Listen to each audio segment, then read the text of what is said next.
Marketing in the lens of technology is our topic tonight. And in studio I have Henry Mwangangi, who is a digital marketing strategist. Thank you so much for joining us. When we talk about marketing in the lens of technology, what exactly does that mean?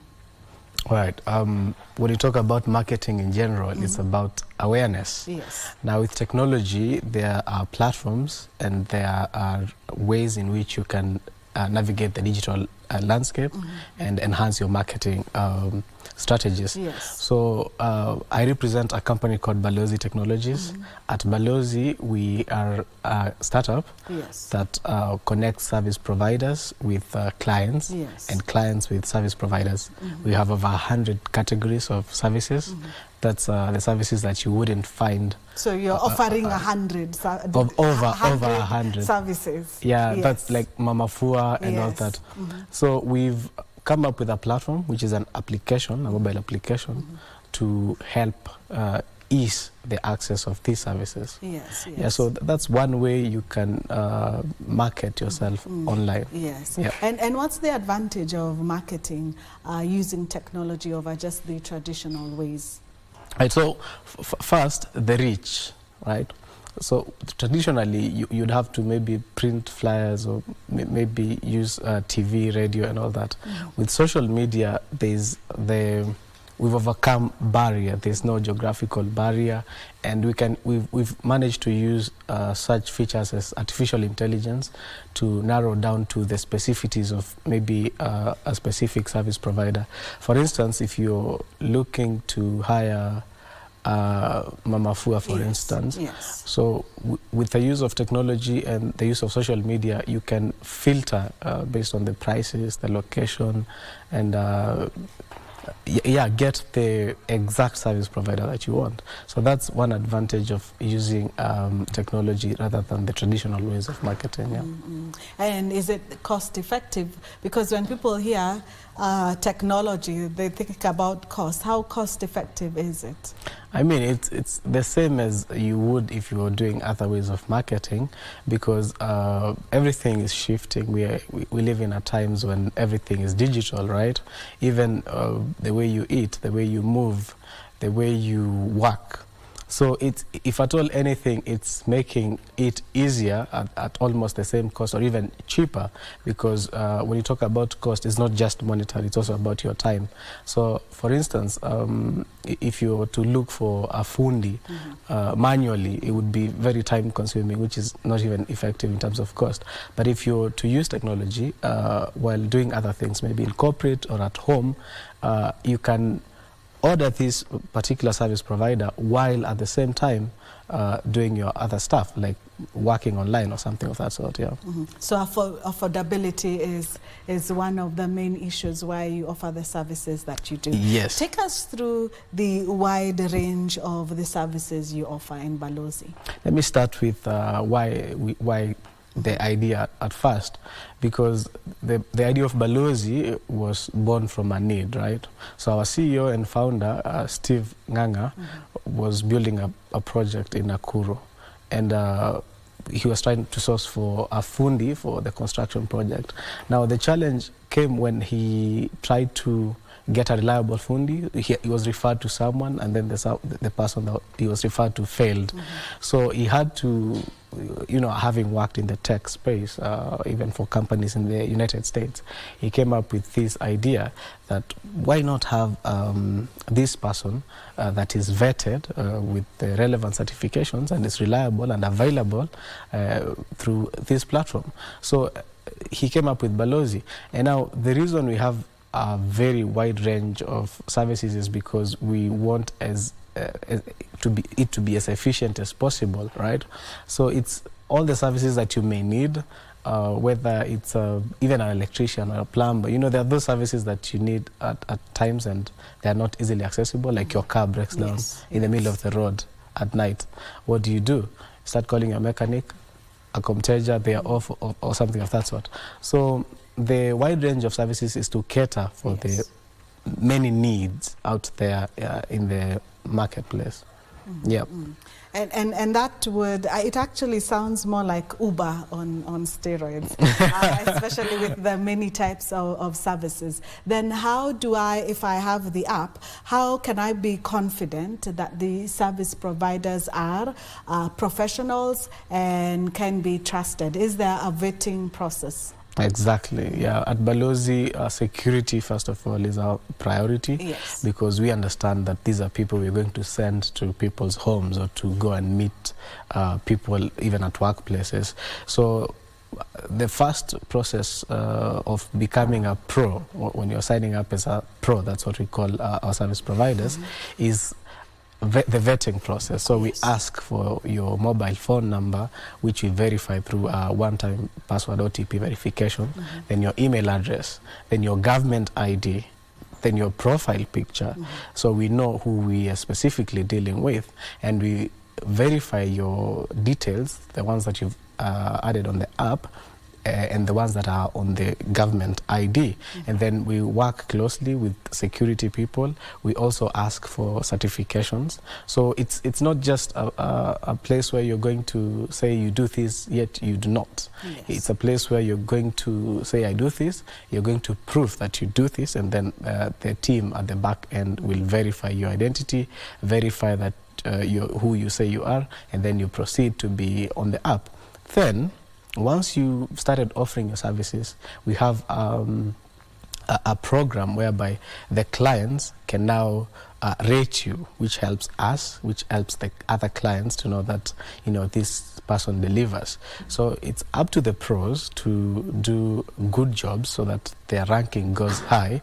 Like you said, it's like Uber on steroids. Yes. So the rating system helps us to know who is doing good, who is doing what, and then we are able to even this morning we actually had to ban one of the pros because they misbehaved. So we closely even monitor the conversation that goes on, because there are people who also, not just the pros, even clients who want to use their application for purposes other than the intended purposes. So we do not tolerate such. We deal with such cases right away. So we ban you, and protect the consumer. Because if anything happens, Balozi is responsible and liable. Yes. And for the pros, I've now learned a new term. For the pros or the service providers, is there a fee that they have to pay? And also, once they join, does one also have to perhaps pay a certain percentage of what they make from the various consumers? Yeah, when you talk monetization, at the moment, Balozi is not charging any fee to both the clients or the pros. It's free for now, but we are working on a monetization model. It will be very affordable, of course, to the consumers. We are in the phase where we are onboarding people. We have over 60,000 downloads on Play Store. We have over 2,000 service providers, over 10,000 clients. Now, we are constantly working on our model.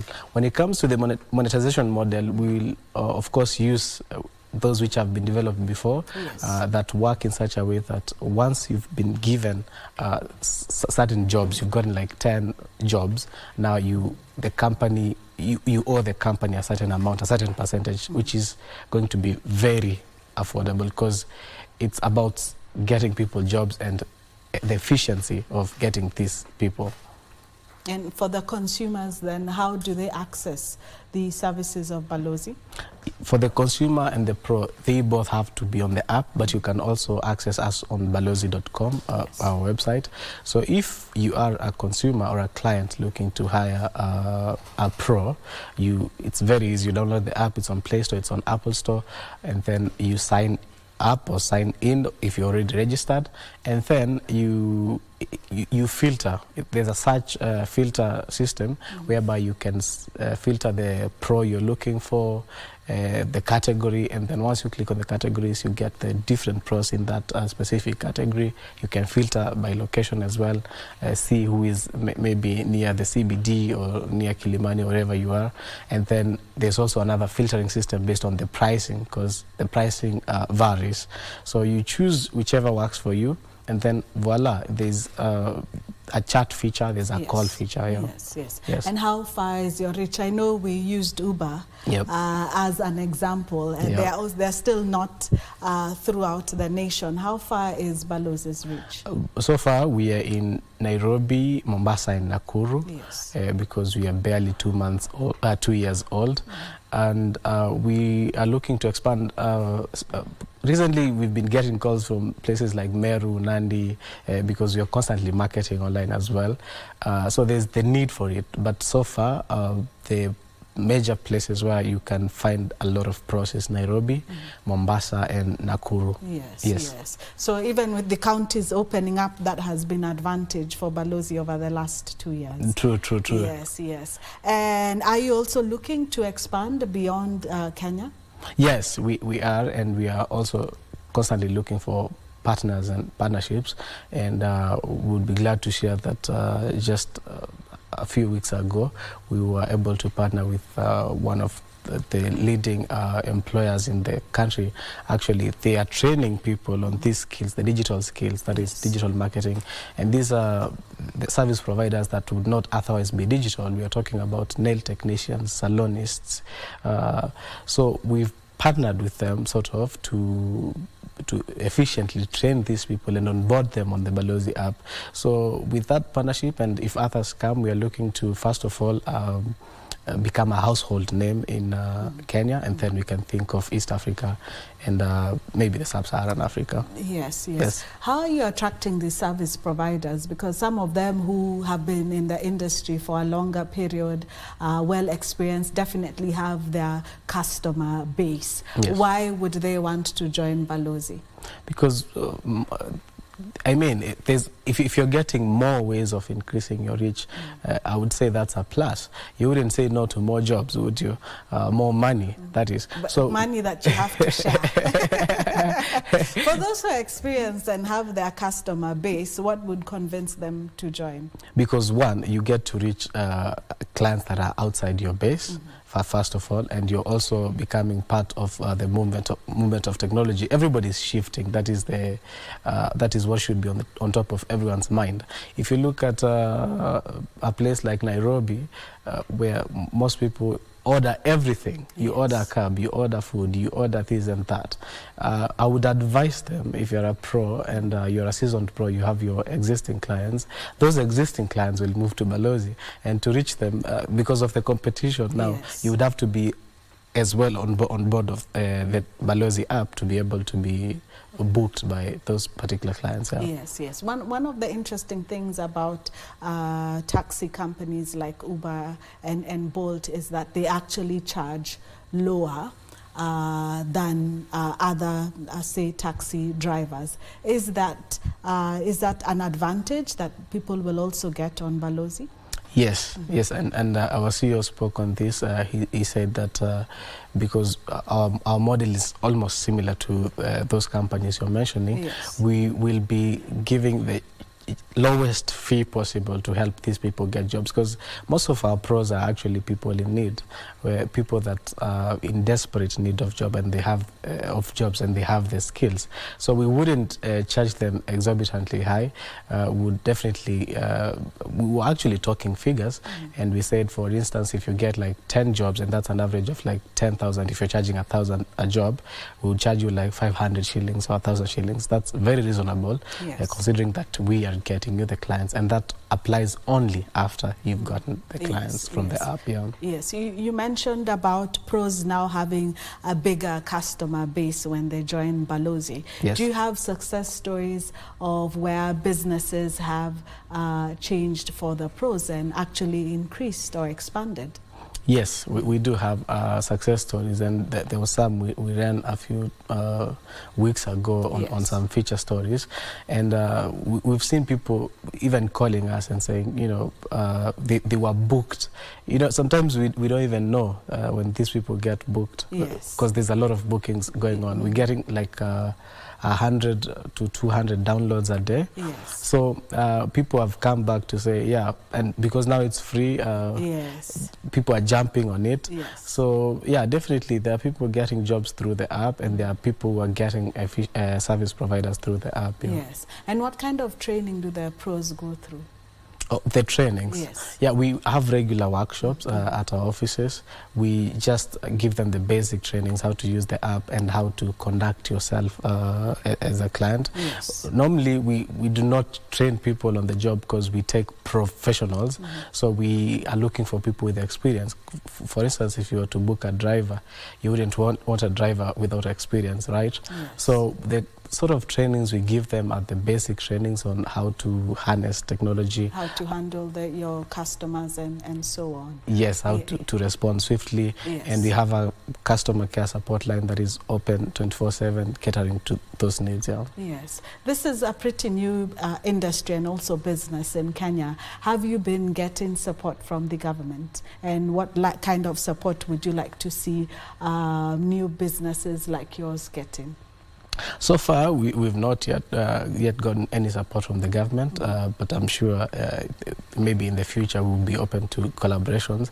And businesses like ours would maybe need financial boost, yes, because they are helping people get jobs. They are helping ease the service provision industry, and with the help of the government institutions that have this access to even the people that have been trained. Institutions have this access to this manpower. We could collaborate.